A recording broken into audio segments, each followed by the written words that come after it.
all people and all regions. Our government strengthened its mantra to Sabka Saath, Sabka Vikas and Sabka Vishwas. Our development philosophy covered all elements of inclusivity, namely social inclusivity through coverage of all strata of the society, and geographical inclusivity through development of all regions of the country. With the whole-of-nation approach of Sabka Prayas, the country overcame the challenges of once-in-a-century pandemic, took long strides towards Atmanirbhar Bharat, committed to Panch Pran, and laid solid foundations for the Amrit Kal. As a result, our young country has high aspirations, pride in its present, and hope and confidence for a bright future. We expect that our government, based on its stupendous work, will be blessed again by the people with a resounding mandate. Inclusive development and growth. Our humane and inclusive approach to development is a marked and deliberate departure from the earlier approach of provisioning up to village level. Development programs were thus provisioned. In the last 10 years, however, have targeted each and every household and individual through housing for all, Har Ghar Jal, electricity for all, cooking gas for all, bank accounts and financial services for all in record time. The worries about food have been eliminated through free ration for 80 crore people. Minimum support prices for the produce of Annadata are periodically increased appropriately. These and the provision of basic necessities have enhanced real income in the rural areas. Their economic needs could be addressed, thus spurring growth and generating jobs. Social justice. Our government is working with an approach to development that is all-round, all-pervasive, and all-inclusive. Sarvangin, Sarvasparshi, or Sarvasamaveshi. It covers all castes and people at all levels. We are working to make India a Vikasit Bharat by 2047. For achieving that goal, we need to improve people's capability and empower them. Previously, social justice was mostly a political slogan. For our government, social justice is an effective and necessary governance model. The saturation approach of covering all eligible people is the true and comprehensive achievement of social justice. This is secularism in action, reduces corruption, and prevents nepotism, prevents Bhai Bhatijawad. There is transparency and assurance that benefits are delivered to all eligible people. The resources are distributed fairly. All, regardless of their social standing, get access to opportunities. We are addressing systemic inequalities that had plagued our society. We focus on outcomes and not on outlays, so that the social economic transformation is achieved. As our Prime Minister firmly believes, we need to focus on 4 major castes. They are Garib, Mahilaye, Yuva, and Annadata. Their needs, their aspirations, and their welfare are our highest priority. The country progresses when they progress. All 4 require and receive government support in their quest to better their lives. Their empowerment and well-being will drive the country forward. Garib Kalyan, Desh Ka Kalyan. We believe in empowering the poor. The earlier approach of tackling poverty through entitlements had resulted in very modest outcomes. When the poor became empowered partners in the development process, government's power to assist them also increases manifold. With the pursuit of Sabka Saath, in these 10 years, the government has assisted 25 crore people to get freedom from multi-dimensional poverty. Our government's efforts are now getting synergized with energy and passion of such empowered people. This is truly elevating them from poverty. Direct benefit transfer of 34 lakh crore rupees from the government using PM Jan Dhan accounts has led to savings of 2.7 lakh crores of rupees for the government. This savings has been realized through avoidance of leakages prevalent earlier. The savings have helped in providing more funds for Garib Kalyan. PM Swanidhi has provided credit assistance to 78 lakh street vendors. From that total of 78 lakh street vendors, 2.3 lakh have received credit for the third time. PM Janman Yojana reaches out to the particularly vulnerable tribal groups who have remained outside the realm of development so far. PM Vishwakarma Yojana provides end-to-end support to artisans and craftspeople engaged in 18 trades. The schemes for empowerment of Divyangs and transgender persons reflect firm resolve of our government to leave no one behind. Welfare of Annadata. Farmers are our Annadata. Every year under PM Kisan Samman Yojana, direct financial assistance is provided to 11.8 crore farmers, including marginal and small farmers. Crop insurance is given to 4 crore farmers under PM Fasal Bima Yojana. These, besides several other programs, are assisting Annadata in producing food for the country and for the world. Electronic National Agricultural Market has integrated 1,361 mandis and is providing services to 1.8 crore farmers with trading volume of 3 lakh crores of rupees. The sector is poised for inclusive, balanced, higher growth and productivity. These are facilitated from farmer-centric policies, income support, coverage of risks through price and insurance support, promotion of technologies and innovations through startups. Empowering the Amrit PD, the Yuva. Our prosperity depends on adequately equipping and empowering the youth. The National Education Policy 2020 is ushering the transformational reforms. PM Schools for Rising India, PM Shri, are delivering quality teaching and nurturing holistic and well-rounded individuals. The Skill India mission has trained 1.4 crore youth,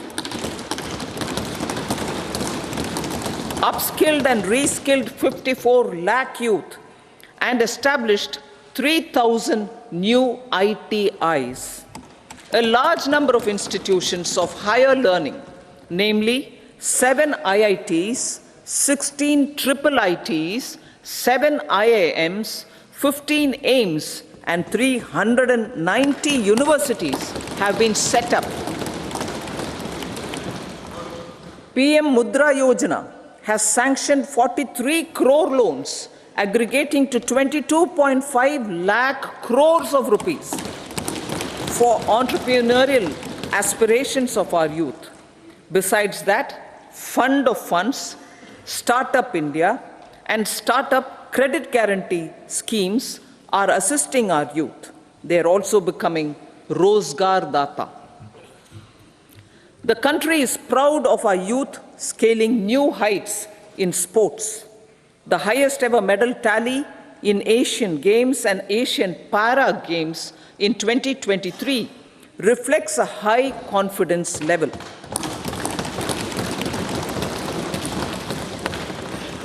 Chess prodigy and our #1 ranked player Pragyananda put up a stiff fight against the reigning world champion Magnus Carlsen in 2023.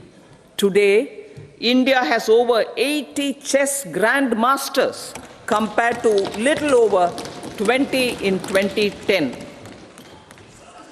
Momentum for Nari Shakti. The empowerment of women through entrepreneurship, ease of living, and dignity for them has gained momentum in these 10 years. 30 crore Mudra Yojana loans have been given to women entrepreneurs. Female enrollment in higher education has gone up by 28% in 10 years. In STEM courses, girls and women constitute 43% of enrollment, one of the highest in the world.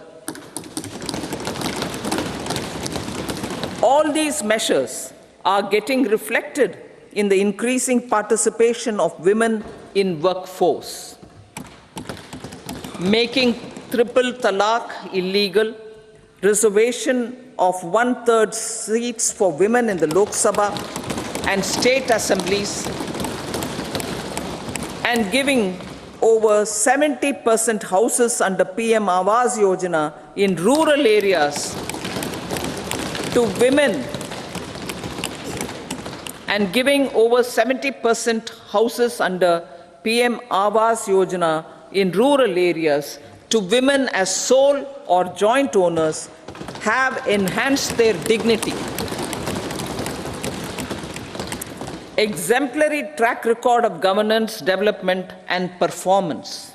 Besides delivering on high growth in terms of gross domestic product, the government is equally focused on a more comprehensive GDP, that is, governance, development, and performance. Our government has provided transparent, accountable, people-centric, and prompt, trust-based administration with citizen-first and minimum government, maximum governance approach. The impact of all-round development is discernible in all sectors. There is macroeconomic stability, including in the external sector. Investments are robust. The economy is doing well. People are living better and earning better, with even greater aspirations for future. Average real income of the people has increased by 50%. Inflation is moderate. People are getting empowered, equipped, and enabled to pursue their aspirations. There is effective and timely delivery of programs and of large projects. Economic management. The multi-pronged economic management over the past 10 years has complemented people-centric, inclusive development. Following are some of the major elements. 1. All forms of infrastructure, physical, digital, or social, are being built in record time.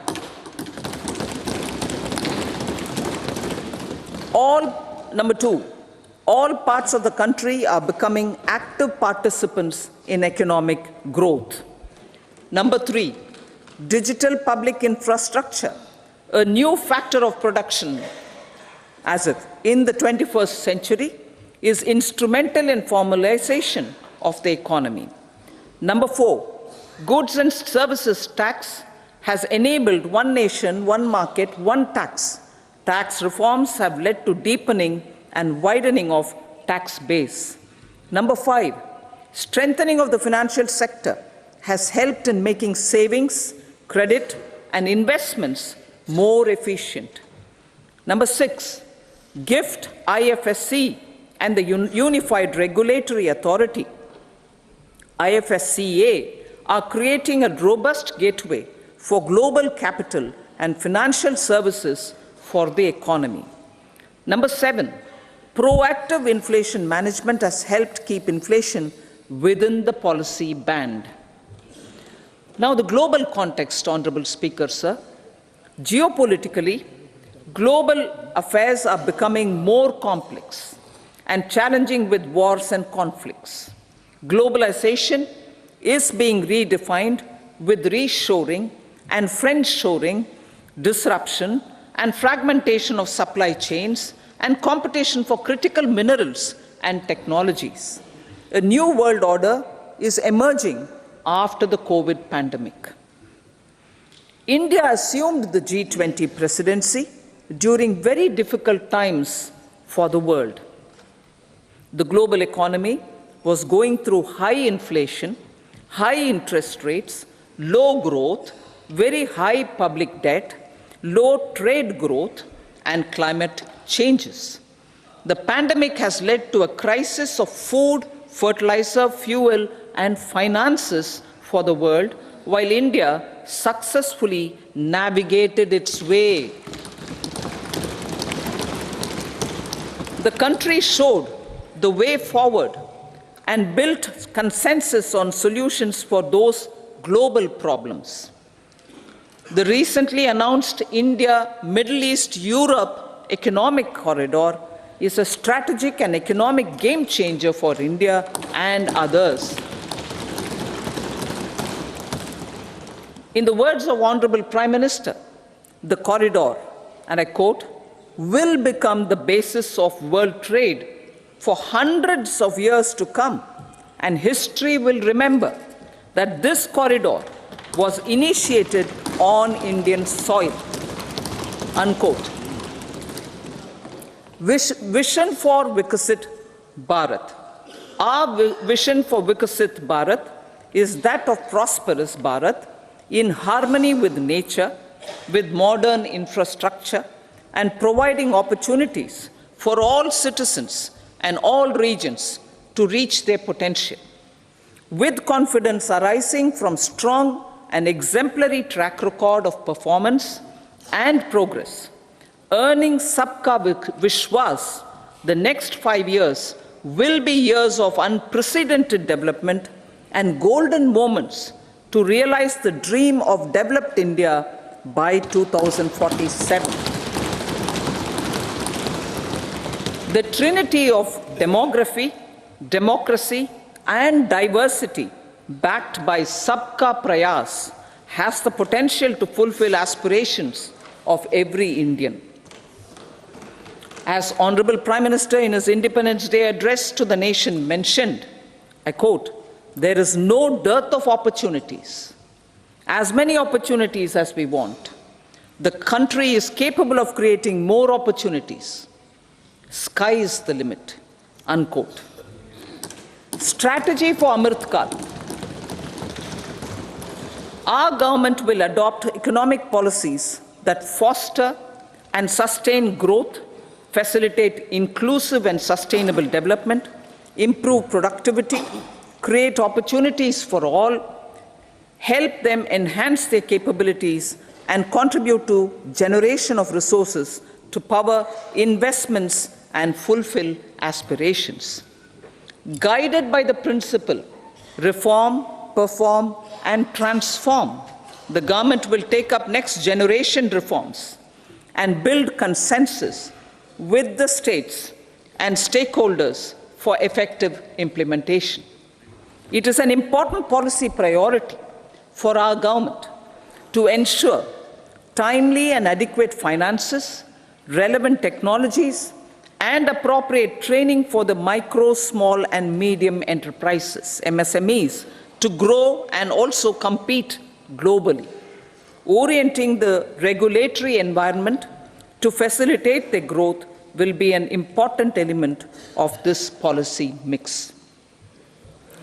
Aligning with the Panchamrit goals, our government will facilitate sustaining high and more resource-efficient economic growth. This will work towards energy security in terms of availability, accessibility, and affordability.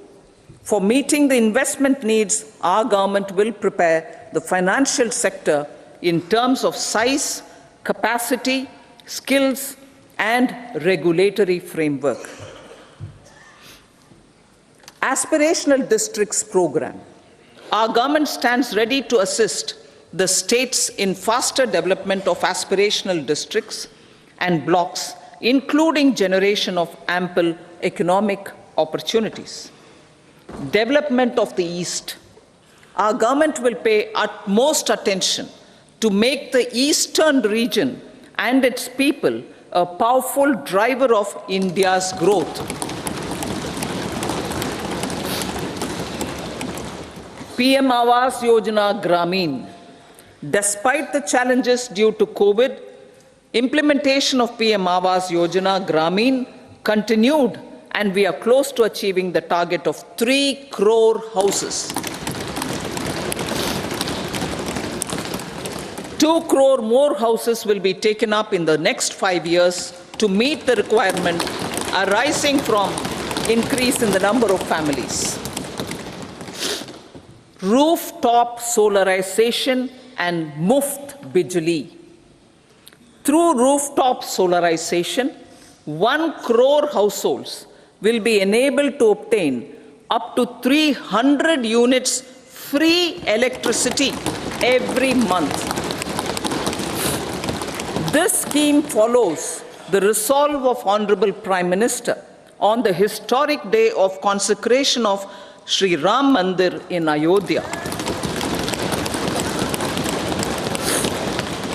Following benefits are expected. Savings up to 15 to 18,000 rupees annually for households from free solar electricity and selling the surplus to the distribution companies. Charging of electric vehicles. Entrepreneurship opportunities for a large number of vendors for supply and installation. Employment opportunities for the youth with technical skills in manufacturing, installation, and maintenance. Housing for middle class.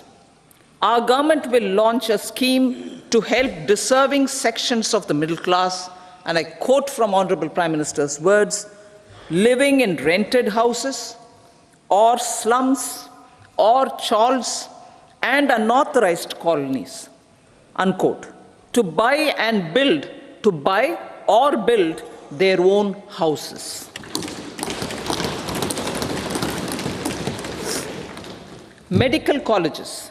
Several youth are ambitious to get qualified as doctors. They aim to serve our people through improved healthcare services.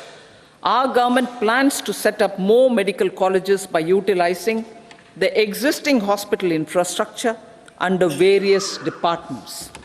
A committee for this purpose will be set up to examine the issues and make relevant recommendations. Cervical cancer vaccination. Our government will encourage vaccination for girls in the age group of 9 to 14 years for prevention of cervical cancer. Maternal and child health care. Various schemes for maternal and child care will be brought under one comprehensive program for synergy in implementation. Upgradation of Anganwadi centers under Saksham Anganwadi and Poshan 2.0 will be expedited for improved nutrition delivery, early childhood care, and development. The newly designed You-Win platform for managing immunization and intensified efforts of Mission Indradhanush will be rolled out expeditiously throughout the country. Ayushman Bharat. Healthcare cover under Ayushman Bharat scheme will be extended to all ASHA workers, to all Anganwadi workers and helpers. Agriculture and food processing.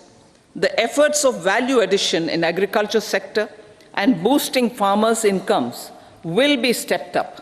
Pradhan Mantri Kisan Sampada Yojana has benefited 38 lakh farmers and generated 10 lakh employment. Pradhan Mantri Formalization of Micro Food Processing Enterprises Yojana has assisted 2.4 lakh SHGs and 60,000 individuals with credit linkages.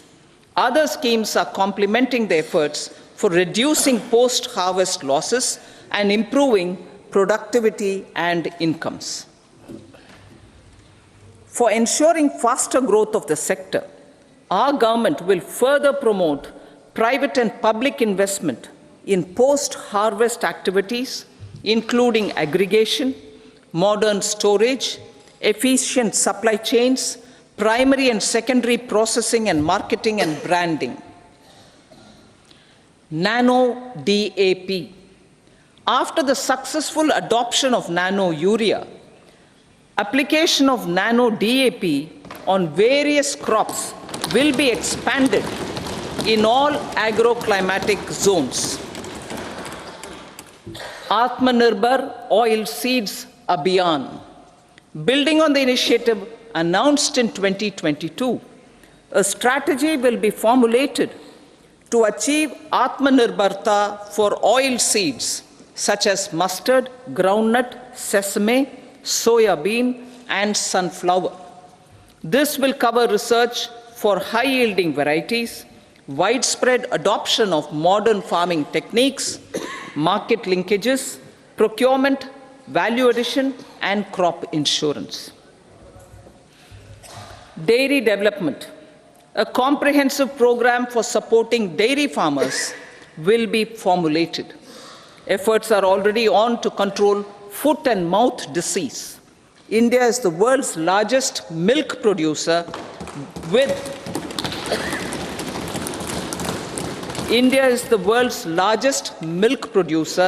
but with low productivity of milch animals.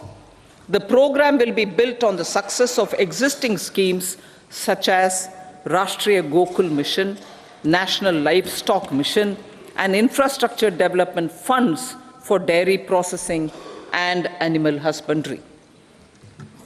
Matsya Sampada. It was a government which set up a separate department for fisheries, realizing the importance of assisting fishermen. This has resulted in doubling of both inland and aquaculture production. Seafood exports since 2013-14 has also doubled. Implementation of Pradhan Mantri Matsya Sampada Yojana will be stepped up to 1. Enhance aquaculture productivity from existing 3 to 5 tons per hectare. 2. Double exports to 1 lakh crore rupees, and 3. Generate 55 lakh employment opportunities in the near future. 5 integrated aqua parks will also be set up. Lakpati Didi.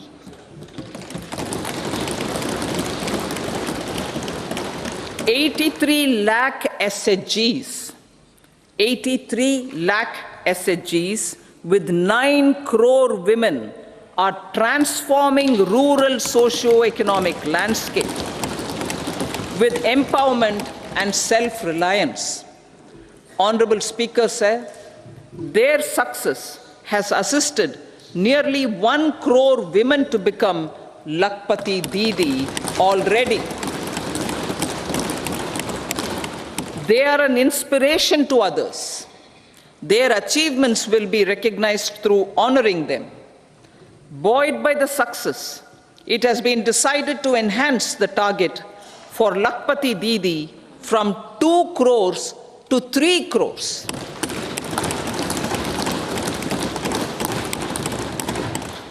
Technological changes, new age technologies and data are changing the lives of people and businesses. They are also enabling new economic opportunities and facilitating provision of high-quality services at affordable prices for all, including those at the bottom of the pyramid. Opportunities for India at the global level are expanding. India is showing solutions through innovation and entrepreneurship of its people. Research and innovation for catalyzing growth, employment, and development. Prime Minister Lal Bahadur Shastri gave the slogan of Jai Jawan, Jai Kisan. Prime Minister Atal Bihari Vajpayee ji, made that Jai Jawan, Jai Kisan, Jai Vigyan. Prime Minister Modi has furthered that to Jai Jawan, Jai Kisan, Jai Vigyan, and Jai Anusandhan, as innovation is the foundation of development. For our tech-savvy youth, this will be a golden era. A corpus of 1 lakh crore rupees will be established with 50-year interest-free loan provided. The corpus will provide long-term financing or refinancing with long tenors and low and or nil. I repeat that sentence. The corpus will provide long-term financing or refinancing with long tenors and low or nil interest rates. This will encourage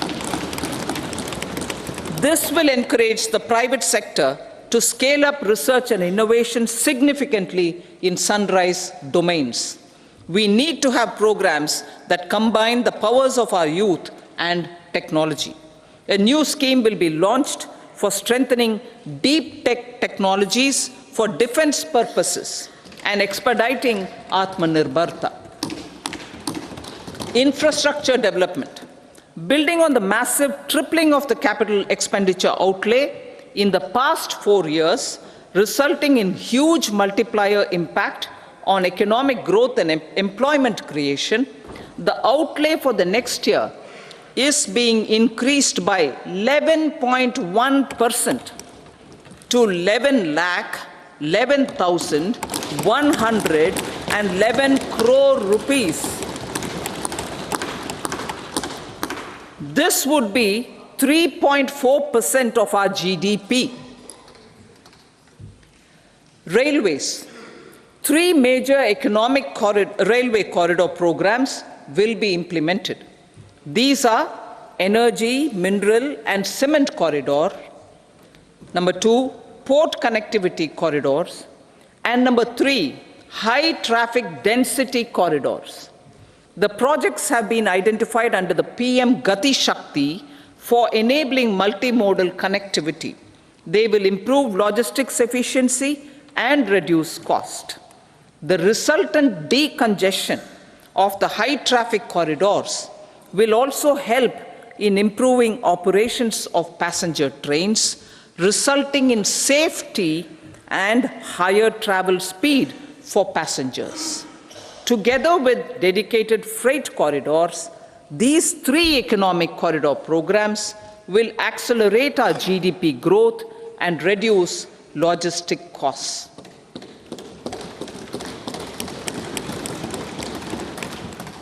40,000 normal rail bogies will be converted to Vande Bharat standards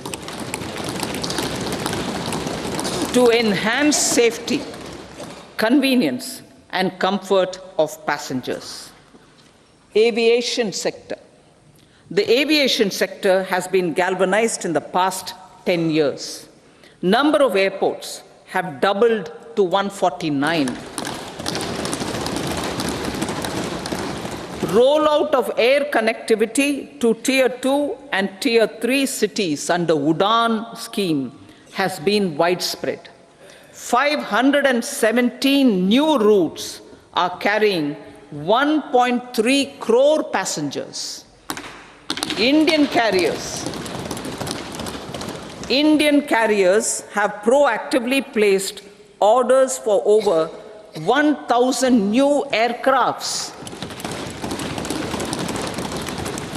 Expansion of existing airports and development of new airports will continue expeditiously. Metro and Namo Bharat.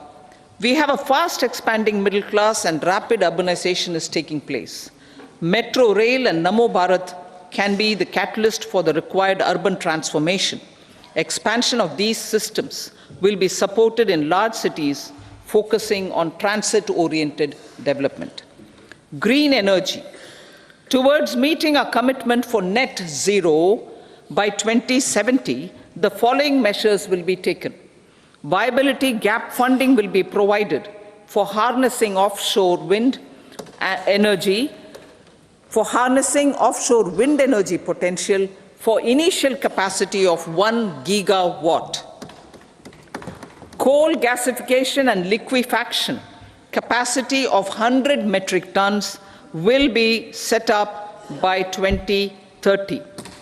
This will also help in reducing imports of natural gas, methanol, and ammonia.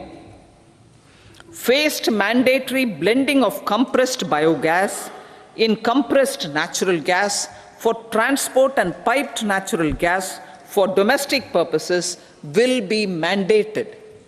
Financial assistance will be provided for procurement of biomass aggregation machinery to support collection. Electric vehicle ecosystem. Our government will expand this and strengthen the e-vehicle ecosystem by supporting manufacturing and charging infrastructure. Greater adoption of e-buses for public transport networks will be encouraged through payment security mechanism. Biomanufacturing and biofoundry. For promoting green growth, a new scheme of biomanufacturing and biofoundry will be launched. This will provide environment-friendly alternatives such as biodegradable polymers, bioplastics, biopharmaceuticals, and bioagri inputs. This scheme will also help in transforming today's consumptive manufacturing paradigm to the one based on regenerative principles.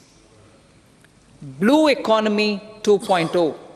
For promoting climate resilient activities for Blue Economy 2.0, a scheme for restoration and adaptation measures and coastal aquaculture and mariculture with integrated and multi-sectoral approach will be launched.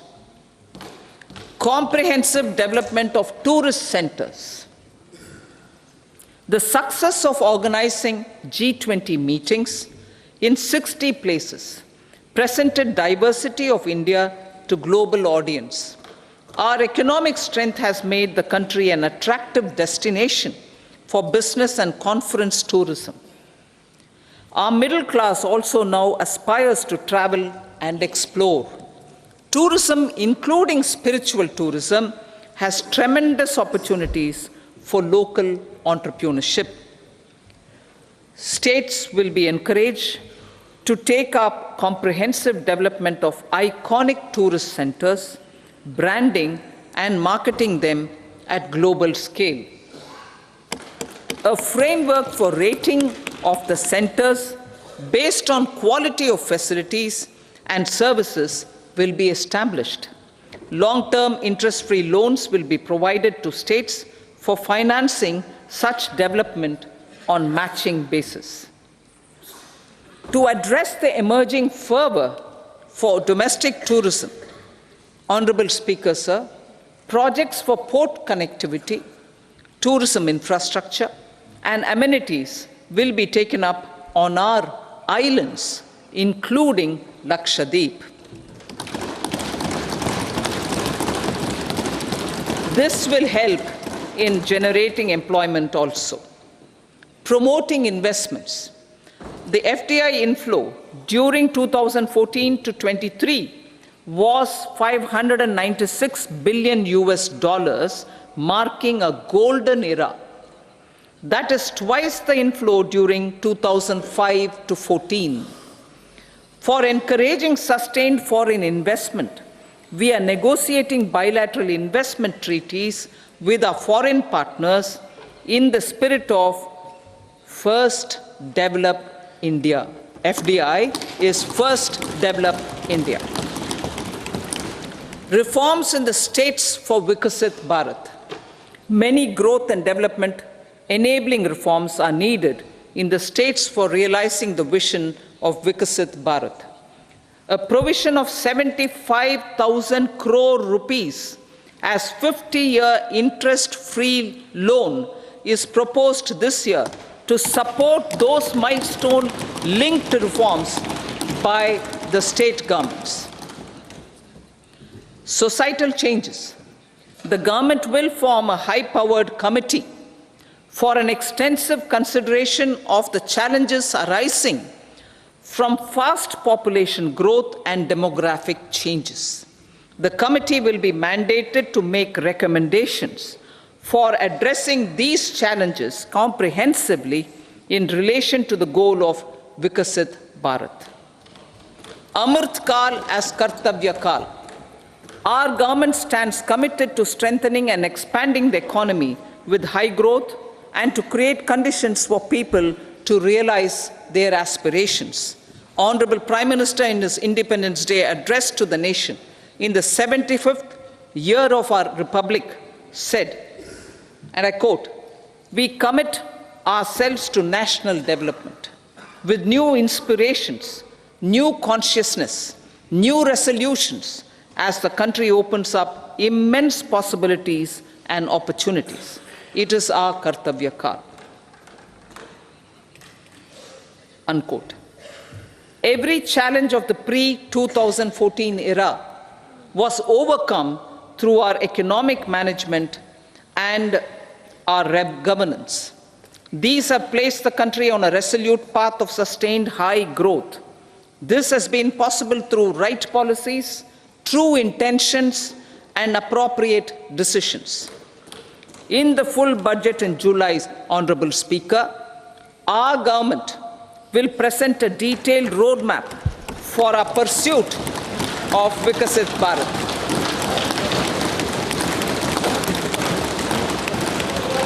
Revised estimates. Revised estimates of 2023-24. The revised estimate of the total receipts other than borrowings is 27.56 lakh crores of rupees, of which the tax receipts are 23.24 lakh crore rupees.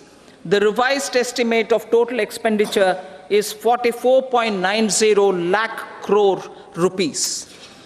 The revenue receipts at 30.03 lakh crore rupees are expected to be higher than the budget estimate, reflecting strong growth momentum and formalization in the economy. The revised estimate of the fiscal deficit is 5.8% of GDP, improving on the budget estimate, notwithstanding moderation in the nominal growth estimates. Budget estimates for 2024-25. Coming to the year 2024-25, the total receipts other than borrowings and total expenditure are estimated at 30.80 and 47.66 lakh crore rupees respectively. The tax receipts are estimated at 26.02 lakh crore rupees. The scheme of 50-year interest-free loan for capital expenditure to states will be continued this year with an outlay of 1.3 lakh crore rupees. We continue on the path of fiscal consolidation, as announced in my budget speech of 2021-22, to reduce fiscal deficit below 4.5% by 25-26. The fiscal deficit in 2024-25 is estimated to be 5.1% of GDP adhering to that path.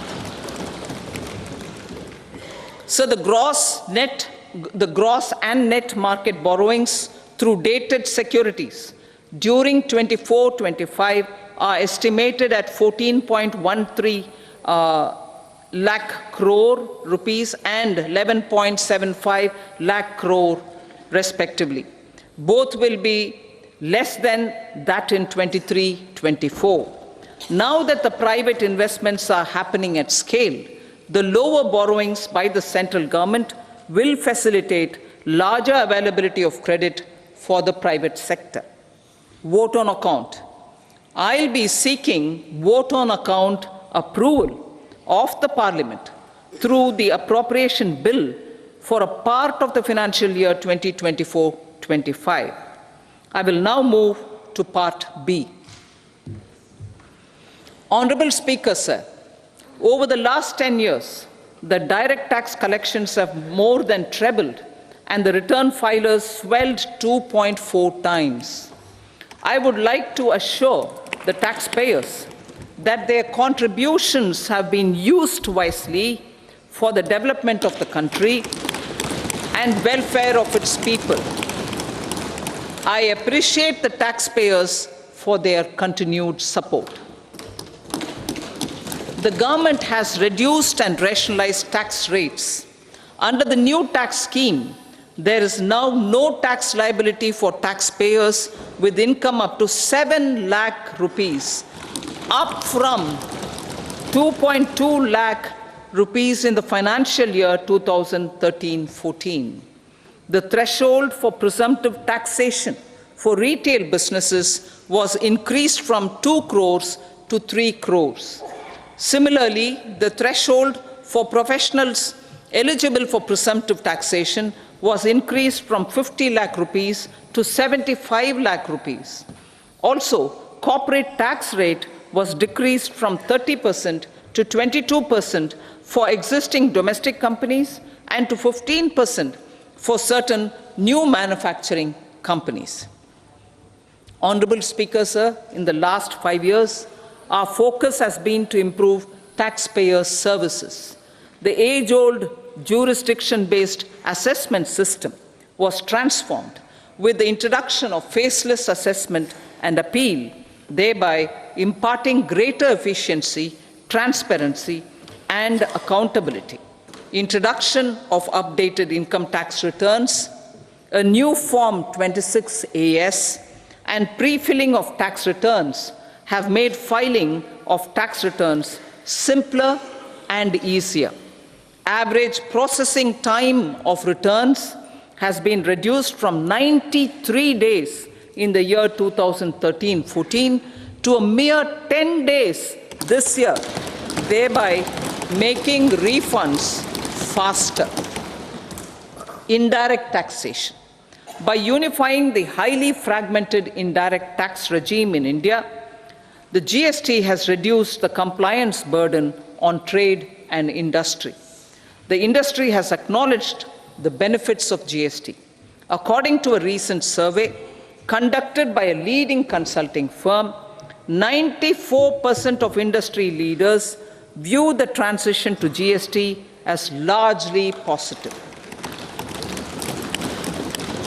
According to 80% of the respondents, it has led to supply chain optimization, as elimination of tax arbitrage and octroi has resulted in disbanding of checkposts at the state and city boundaries. At the same time, tax base of GST more than doubled, and the average monthly gross GST collection has almost doubled to 1.66 lakh crores this year. States too have benefited. States' SGST revenue, including compensation released to states in the post-GST period of 2017-18 to 2022-23, has achieved a buoyancy of 1.22.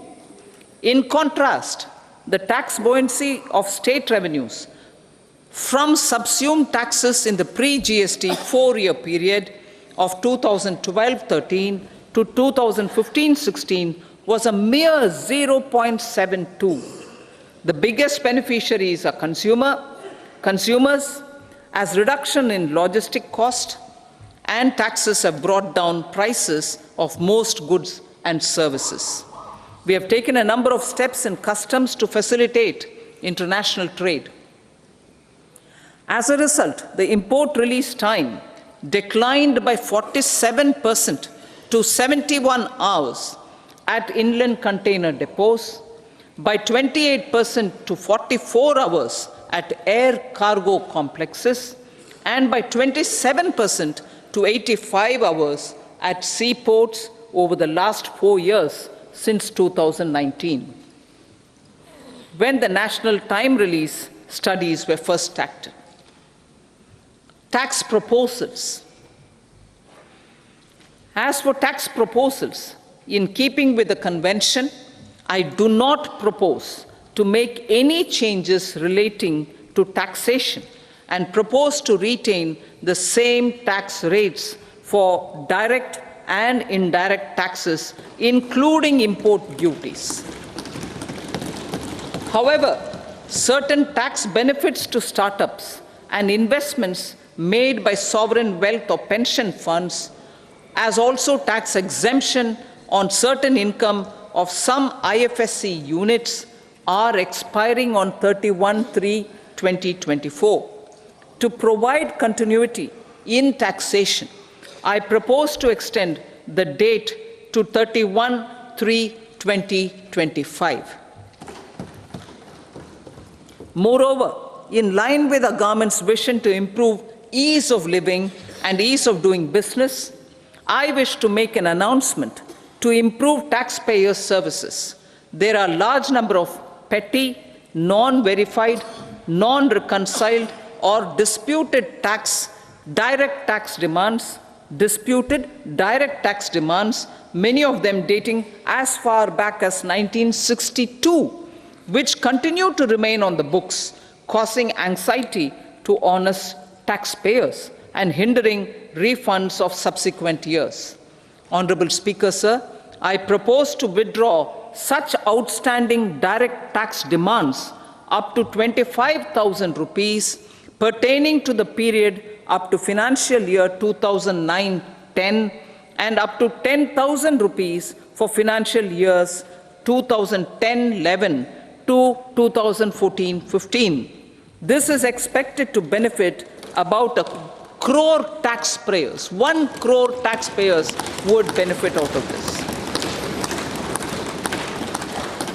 Economy then and now.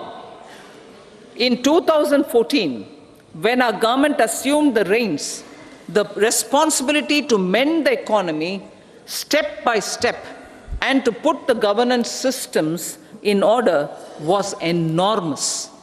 The need of the hour was to give hope to the people, to attract investments, and to build support for the much-needed reforms. The government did that successfully, following a strong belief of nation first. The crisis of those years has been overcome, and the economy has been put firmly on a high, sustainable growth path with all-round development. It is now appropriate to look at where we were then.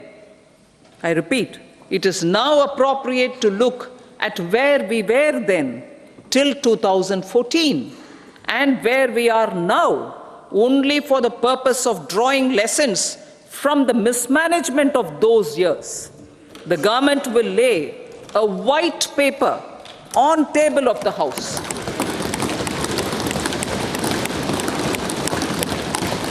The exemplary track record of governance, development, and performance, effective delivery, and Jan Kalyan has given the government trust, confidence, and blessings of the people to realize whatever it takes, the goal of Vikasit Bharat, with good intentions, true dedication, and hard work in the coming years and decades. With this, Honorable Speaker, I commend the interim budget to this august House. Jai Hind.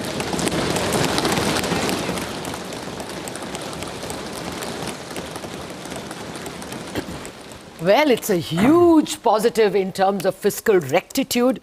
Not only is the next year's fiscal deficit reduced to 5.1, I didn't get a single respondent expecting 5.1. So obviously all guns blazing in the bond market. The fiscal deficit, on fiscal rectitude, it's a AAA for the system. But I believe the finance minister is still speaking. 1 of the Fiscal Responsibility and Budget Management Act 2003, medium-term fiscal policy cum fiscal policy strategy statement and macroeconomic framework statement. Item number 3, Srimati Nirmala Sitharaman ji. Sir, with your permission, I rise to move for leave to introduce the Finance Bill 2024. प्रश्न ये है कि विधेयक को पुनः स्थापित करने की